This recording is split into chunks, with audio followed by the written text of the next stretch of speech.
Hello student, मैं हूं Rohit sir, आप लोग का हिंदी का टीचर, और स्वागत करता हूं आपका हमारे चैनल इंटर साइंस क्लासेस में। दोस्तों, इस वीडियो में हम लोग 12th क्लास के हिंदी का काव्य खंड का एक चैप्टर पढ़ेंगे जिसका नाम है हार जीत। चैप्टर का नाम है हार जीत, इसी को हम लोग पढ़ेंगे। ठीक है, देखिए, हार जीत अशोक वाजपेयी के द्वारा लिखा गया है। यानी हार जीत के लेखक कौन है? अशोक वाजपेयी। हार जीत चैप्टर के लेखक कौन है? अशोक वाजपेयी। और हार जीत एक कविता है। ठीक है, चलिए तो आइए हम लोग चैप्टर को पढ़ते हैं। ठीक है, देखिए, अगर इस चैप्टर का आप लोगों को पीडीएफ चाहिए तो मेरे व्हाट्सअप नंबर पे मैसेज करेंगे। देखिए, ये है मेरा व्हाट्सअप नंबर, इसी पे मैसेज कर देंगे, पीडीएफ भेज दिया जाएगा। ठीक है, आपके पास व्हाट्सअप नंबर पे मैसेज कीजिएगा, hi sir, send me PDF Hindi का। ठीक है, हिंदी लिख दीजिएगा तो आपको पीडीएफ भेज दिया जाएगा। तो पीडीएफ अगर चाहिए तो मैसेज कर सकते हैं। ठीक है, चलिए हम लोग चलते हैं, हार जीत चैप्टर को पढ़ते हैं। चलिए,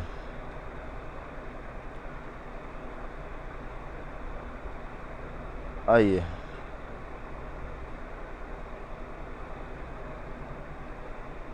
सबसे पहले रोज की तरह हम लोग देखेंगे लेखक परिचय, लेखक के बारे में देखेंगे, उसके बाद हम लोग चैप्टर को पढ़ेंगे। तो आइए लेखक परिचय को देखते हैं। देखिए, अशोक वाजपेयी, इसके लेखक कौन है? हार जीत के लेखक हैं अशोक वाजपेयी। और इनका जन्म हुआ था, अशोक वाजपेयी का जन्म हुआ था 16 जनवरी। देखिए, जन्म इनका हुआ था 16 जनवरी 1941 ईस्वी में। 16 जनवरी 1941 ईस्वी में, इसको याद रखना है। ठीक है, एग्जाम में आपके पूछ सकता है। तो इनका जन्म हुआ था 16 जनवरी 1941 ईस्वी में। और इनका जन्म स्थान, जहाँ पे इनका जन्म हुआ था, उस स्थान का नाम है दुर्ग, जो छत्तीसगढ़ में स्थित है। ठीक है, छत्तीसगढ़ में स्थित है एक दुर्ग नामक स्थान, वहाँ पे इनका जन्म हुआ था अशोक वाजपेयी का। ठीक है, तो देखिए, इनके माता पिता का नाम देखिए। इनकी माता थी निर्मला देवी, निर्मला देवी थी इनकी माता। और इनके पिता परमानंद वाजपेयी थे। अशोक वाजपेयी के माता का नाम था निर्मला देवी और पिता का नाम था परमानंद वाजपेयी। ये भी एग्जाम के लिए बहुत ही इम्पोर्टेंट है। ठीक है, तो यहाँ से तो ऊपर पूरा इम्पोर्टेंट है, इसको याद रखिएगा। ठीक है, यहाँ से आता है क्वेश्चन। चलिए, शिक्षा देखिए, इन्होंने कहाँ तक पढ़ाई की थी उसको देखते हैं। ठीक है, तो आइए, शिक्षा गवर्नमेंट हायर सेकेंडरी स्कूल में प्रारंभिक शिक्षा, प्रारंभ की शिक्षा सेकेंडरी स्कूल में की इन्होंने। ठीक है, और देखिए, सागर विश्वविद्यालय से बीए किया, बीए सागर विश्वविद्यालय से बीए किए कौन? अशोक वाजपेयी। ठीक है, सेंट स्टीफेंस कॉलेज दिल्ली से अंग्रेजी में एमए, देखिए एमए किया कहाँ से? दिल्ली से। और वो भी कॉलेज था सेंट स्टीफेंस कॉलेज। ठीक है, जो दिल्ली में स्थित है। चलिए, वृत्ति देखिए इनका, भारतीय प्रशासनिक सेवा के अधिकारी, भारतीय प्रशासनिक सेवा के अधिकारी थे ये अशोक वाजपेयी। ठीक है, सम्मान देखिए, इन्हें साहित्य अकादमी पुरस्कार मिल चुका है। ठीक है, साहित्य अकादमी पुरस्कार मिल चुका है अशोक वाजपेयी को। ठीक है, दयावती मोदी कवि शेखर सम्मान, ये भी मिल चुका है। दयावती मोदी कवि शेखर सम्मान मिल चुका है इनको, कि अशोक वाजपेयी को। ठीक है, चलिए आगे हम लोग बढ़ते हैं। देखिए, आगे भी लेखक परिचय ही है, आइए देखते हैं। ठीक है, चलिए, देखिए इनकी कृतियाँ, देखिए इनकी कृतियाँ, मतलब इन्होंने लिखा था वो सब देखते हैं। ठीक है, इनकी रचना है। ठीक है, कहीं नहीं वही, देखिए पहला है हमारा कहीं नहीं वहीं। ठीक है, दूसरा है हमारा थोड़ी सी जगह, पहला कहीं नहीं वहीं, दूसरा है थोड़ी सी जगह, और तीसरा है अभिनयो, जिसे आप 10th क्लास में पढ़े हैं, अभिनयो। ठीक है, 10th क्लास में इसको आप लोग पढ़ चुके हैं अभिनयो को। तीसरा अभिनयो है, और चौथा है फिलहाल। चौथा क्या है? फिलहाल। ठीक है, और पांचवा है हमारा तीसरा साक्ष्य। पांचवा क्या है? तीसरा साक्ष्य। तो ये 5 इनकी क्या है? रचनाएं हैं, कृतियाँ हैं। ठीक है, चलिए तो हम लोग बढ़ते हैं आगे चैप्टर में। चलिए देखिए आ गए हम लोग चैप्टर में, आइए चैप्टर को पढ़ते हैं। देखिए बहुत ही अच्छा चैप्टर है। इसमें राजनीति के बारे में बताया गया है, कैसे कैसे शासक जो है हम लोगों पे शासन करते हैं, वो हमें बेवकूफ़ बनाते हैं। ठीक है, इसी सब पे क्या किया गया है, प्रकाश डाला गया है इस चैप्टर में। ठीक है, लेखक इसी सब को प्रकाशित किए हैं। ठीक है, कैसे मतलब नेता लोग हमें क्या बनाते हैं, उल्लू बनाते हैं हमें। ठीक है, तो उसी को आइए गुमराह करते हैं हम लोगों को, उसी को देखते हैं। ठीक है, देखिए लेखक का विचार क्या है, तो आइए देखिए। वे उत्सव मना रहे हैं, वे उत्सव मना रहे हैं, कौन, जनता। सारे शहर में रोशनी की जा रही है, सारे शहर में रोशनी की जा रही है। उन्हें बताया गया है कि उनकी सेना और रथ विजय प्राप्त कर, उन्हें बताया गया है, जनता को बताया गया है कि उनकी सेना और रथ विजय प्राप्त कर लौट रही है। ठीक है, जनता जितना भी है ना सब उत्सव मना रहे हैं, क्योंकि उन्हें जो शासक है उन पे राज करने वाला, उन्होंने बताया कि उनकी सेना और रथ विजय प्राप्त कर वापस लौट रही है। ठीक है, देखिए प्रस्तुत पंक्तियां हार जीत शीर्षक गद्य कविता से ली गई है। ठीक है, जिसके रचनाकार अशोक वाजपेयी हैं। इन पंक्तियों में कवि ने राजनीतिक झूठ को उजागर किया है। देखिए राजनीतिक झूठ को, बोले नहीं शासक करने वाले ये राजनीति से संबंधित है, तो राजनीतिक झूठ को उजागर किया है लेखक ने इस चैप्टर में। ठीक है, कवि कहते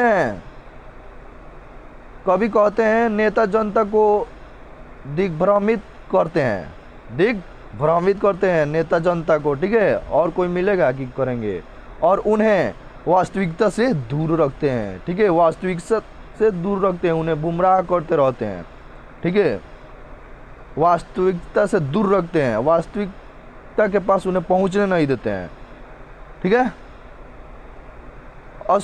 देखिए अशोक वाजपेयी जी ने इस कविता में जनता और शासक का सही चित्रण प्रस्तुत किया है। ठीक है, जनता और शासक का सही चित्रण प्रस्तुत किया है। ठीक है, शासक वर्ग भोली भाली जनता को गुमराह करके खुद सुख भोगती है। देखिए जनता को क्या कर देता है, गुमराह कर देता है, और खुद क्या करता है, सुख भोगता है। कवि ने जनता को जागरूक करने का प्रयास किया है। ठीक है, इस चैप्टर में कवि जनता को जागरूक करने का प्रयास किए हैं। ठीक है, चलिए देखिए आगे, चलिए हम लोग आगे बढ़ते हैं। आगे देखिए नागरिकों में ज़्यादातर को पता नहीं है कि किस युद्ध में उनकी सेना और शासक गए थे। नागरिकों को ये भी नहीं पता है कि किस युग में उनकी सेना और शासक गए थे, कौन सा युद्ध लड़ने गए थे, युद्ध किस बात पर था, ये भी नहीं पता है कि युद्ध किस बात पे था, रीजन क्या था, यह भी नहीं कि शत्रु कौन था। अब देखिए शत्रु भी नहीं पता है कि किस शासक से युद्ध हुआ था, किससे हुआ था, शत्रु भी इनको नहीं पता है, किनको, जनता को। ठीक है, केवल इन्हें बताया गया है कि हाँ हमारी सेना विजय प्राप्त कर वापस लौट रही है। ठीक है, पर वे विजय पर्व मनाने की तैयारी में व्यस्त हैं, इन्हें पता भी नहीं है कुछ भी कि किससे युद्ध हुआ था। ठीक है, शासक कौन कौन थे, युद्ध किस बात पर था, शत्रु कौन था, ये भी नहीं पता है, फिर भी ये विजय पर्व मनाने की तैयारी में व्यस्त हैं। कौन, जनता। उन्हें सिर्फ इतना पता है कि उनकी विजय हुई है, जनता को सिर्फ इतना पता हुआ है कि उनकी क्या हुई है, विजय हुई है, बस इतना ही पता है। उनकी से आशय क्या है यह भी स्पष्ट नहीं है, उनकी इससे आशय भी क्या है ये भी स्पष्ट नहीं है। चलिए देखिए, प्रस्तुत पंक्तियां हार जीत शीर्षक गद्य कविता से ली गई है, जिसके रचनाकार अशोक वाजपेयी है। ठीक है, इसके रचनाकार कौन है, अशोक वाजपेयी है। ठीक है, अशोक वाजपेयी इसके रचनाकार हैं। इन पंक्तियों में कवि ने राजनीतिक झूठ को उजागर किया है। राजनीतिक झूठ को क्या किया है, उजागर किया है, जनता के सामने ला के रखा है। कवि कहते हैं कि भोली भाली जनता को बताया जाता है कि युद्ध में उनकी सेना विजयी होकर लौट रही है। बस उन्हें बताया गया कि युद्ध में उनकी सेना विजयी होकर लौट रही है, जबकि शहर के नागरिकों को ये भी नहीं पता है कि ये युद्ध किनके बीच हो रहा है। युद्ध किसके बीच हो रहा है ये भी नहीं पता है शहर के नागरिकों को। युद्ध होने का कारण क्या था, युद्ध होने का कारण क्या था ये भी नहीं पता है। कभी कहना चाहते हैं कि सत्ताधारी लोग जनता को वास्तविकता से दूर रखते हैं, वास्तविकता के पास नहीं पहुंचने देते हैं, वास्तविकता से दूर रखते हैं। कौन? सत्ताधारी, जो हम पे शासन करता है। लोगों को, सत्ताधारी यानी समझ रहे हैं ना, राजा, देश का राजा। लोगों को तो पता ही नहीं कि आखिर युद्ध, लोगों को तो पता ही नहीं कि आखिर युद्ध किससे हो रहा है। ये भी नहीं पता है कि युद्ध हो किससे रहा है। ठीक है, जनता को यही बताया जाता है कि उनकी विजय हुई है। बस उन्हें बता दिया गया है कि उनकी विजय हुई है और वो विजय पर्व की तैयारी कर रहे हैं। ठीक है, चलिए आगे हम लोग बढ़ते हैं।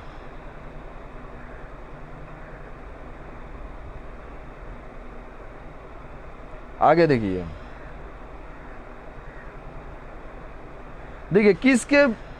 किसकी विजय हुई? सेना की शासक की नागरिकों की।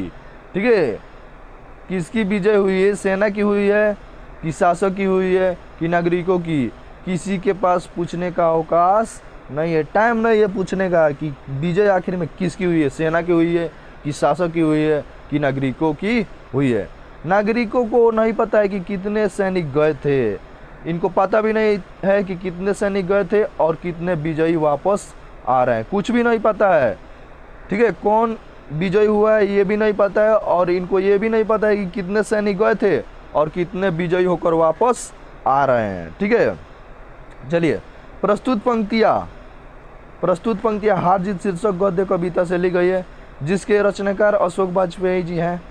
इन पंक्तियों में कवि ने राजनीतिक झूठ को उजागर किया है। कवि कहते हैं कि भोली भाली जनता को बताया जाता है कि युद्ध में उनकी सेना की विजय हुई है। बस इतना ही बताया जाता है कि युद्ध में उनकी सेना की विजय हुई है, लेकिन जनता को यह भी नहीं पता है कि विजय सेना की हुई है या शासक की हुई है या नागरिकों की हुई है। ये जनता को पता नहीं है कि आखिर में विजय किसकी हुई है, सेना की हुई है कि शासक की हुई है कि नागरिकों की हुई है। यह बात पूछने के लिए किसी के पास समय नहीं है, ये बात पूछने के लिए किसी के पास समय नहीं है समय। ठीक है, नागरिकों को यह भी नहीं पता कि कितने सैनिक गए थे और कितने वापस आ रहे हैं। नागरिकों को यह भी नहीं पता है कि कितने सैनिक गए थे और कितने सैनिक वापस आ रहे हैं। ठीक है, केवल बस इन्हें बताया गया, जनता को बताया गया कि केवल विजय हुई है, हमारी सेना की विजय हो गई है। ठीक है, हम लोग विजयी हो गए हैं। ठीक है, बस इतना ही बताया गया है और कुछ भी नहीं पता है। ठीक है, चलिए आगे हम लोग बढ़ते हैं।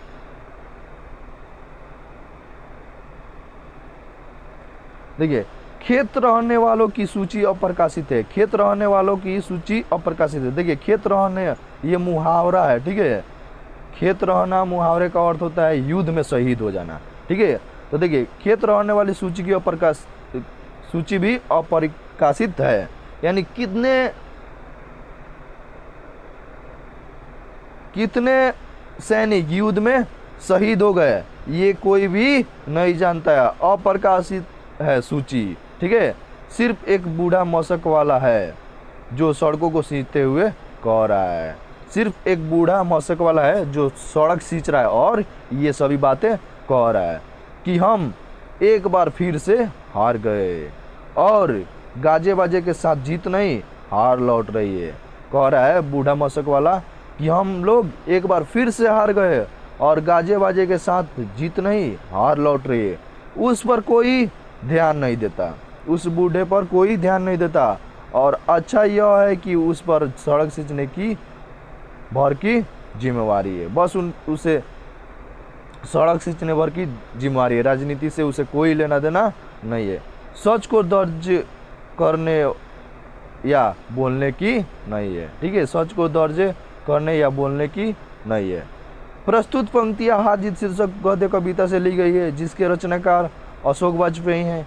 इन पंक्तियों में कवि ने राजनीतिक झूठ को उजागर किया है। कवि कहते हैं कि खेतों में रहने वालों अर्थात श्रमिक मजदूर जिन्होंने आज़ादी में अपना योगदान किया, श्रमिक मजदूर जिन्होंने आज़ादी में क्या किया, अपना योगदान दिया, उनकी तरफ किसी का ध्यान नहीं है। बूढ़ा मशक वाला सड़कों को सींचते हुए देश के बुद्धिजीवी वर्ग की ओर से कहता है कि हम लोग एक बार फिर से हार गए और गाजे बाजे के साथ जीत नहीं, हार लौट रही है। कौन कह रहा है? बूढ़ा मशक वाला। लेकिन उस पर कोई ध्यान नहीं देता है और अच्छा है, क्योंकि वह राजनीति की जिम्मेवारी से मुक्त है। और अच्छा यह है कि वो राजनीति के जिम्मेवारी से मुक्त है, ठीक है, राजनीति में भाग नहीं लिया है, ठीक है। चलिए आगे हम लोग बढ़ते हैं। देखिए, जिन पर है वे सेना के साथ ही जीत कर लौट रही है, जिन पर है वे सेना के साथ ही जीत कर लौट रही है। प्रस्तुत पंक्तियां हार जीत शीर्षक गद्य कविता से ली गई है, जिसके रचनाकार अशोक वाजपेयी हैं। इन पंक्तियों में कवि ने राजनीतिक झूठ को उजागर किया है। इन पंक्तियों में कवि ने किसको उजागर किया है? राजनीतिक झूठ को उजागर किया है। लेखक के अनुसार शासक और सत्ताधारी वर्ग कभी भी अपनी हार की घोषणा नहीं करता है, ठीक है। लेखक के अनुसार लेखक कह रहे हैं कि शासक और सत्ताधारी है ना, ये कभी भी अपने हार की घोषणा नहीं करता है। वह अपनी हार को भी विजय के रूप में प्रस्तुत करता है, वास्तविक नहीं बताता है बात, ठीक है। अगर हारा रहेगा तब भी क्या कहेगा? हम विजयी हैं, ठीक है, विजय के रूप में उसको प्रस्तुत करेगा। कभी भी अपनी हार की घोषणा नहीं करता है। वह अपनी हार को भी विजय के रूप में प्रस्तुत करता है, अपने हार को भी विजय के रूप में प्रस्तुत करता है तथा जनता को यह स्वीकार करने के लिए विवश करता है, तथा जनता को भी ये स्वीकार करने के लिए विवश करता है कि हम लोग जीत गए हैं, विजयी हो गए हैं, ठीक है। कि वह उसे बलवान और समर्थवान समझे, कि जनता उसे क्या समझे? बलवान और समर्थवान, ठीक है। तो बस यहीं तक है इस चैप्टर में। देखिए, राजनीतिक झूठ को इसमें बताया गया है लेखक द्वारा, ठीक है, कैसे कैसे सत्ताधारी हैं हम पे राज करते हैं और हमें वास्तविकता से दूर रखते हैं, ठीक है। तो इसी सब पे फोकस किया गया है, राजनीतिक झूठ पे, ठीक है। तो वीडियो अगर अच्छा लगा हो तो लाइक कीजिए, कमेंट कीजिए और चैनल को सब्सक्राइब कर लीजिए। आप लोग सपोर्ट नहीं कर रहे हैं, ठीक है। चैनल को सब्सक्राइब कर लीजिए और बेल आइकन को भी दबा लीजिए ताकि अगले वीडियो का नोटिफिकेशन आप तक पहुंच जाए, ठीक है। तो शेयर कीजिए थोड़ा वीडियो को और कमेंट कीजिए वीडियो कैसा लगा। अगर अच्छा लगा तो कमेंट कीजिए और चैनल को सब्सक्राइब कर लीजिए, ठीक है। चलिए, तो फिर मिलते हैं अगले वीडियो में। और अगर यदि PDF चाहिए तो आप लोग नंबर पे मैसेज कर सकते हैं, व्हाट्सएप नंबर शुरू में ही दिए हैं, उस पर मैसेज कर देंगे, PDF आपके पास चला जाएगा, ठीक है। तो तब तक के लिए धन्यवाद, मिलते हैं फिर अगले वीडियो में। ऐसा ही पढ़ते रहिए।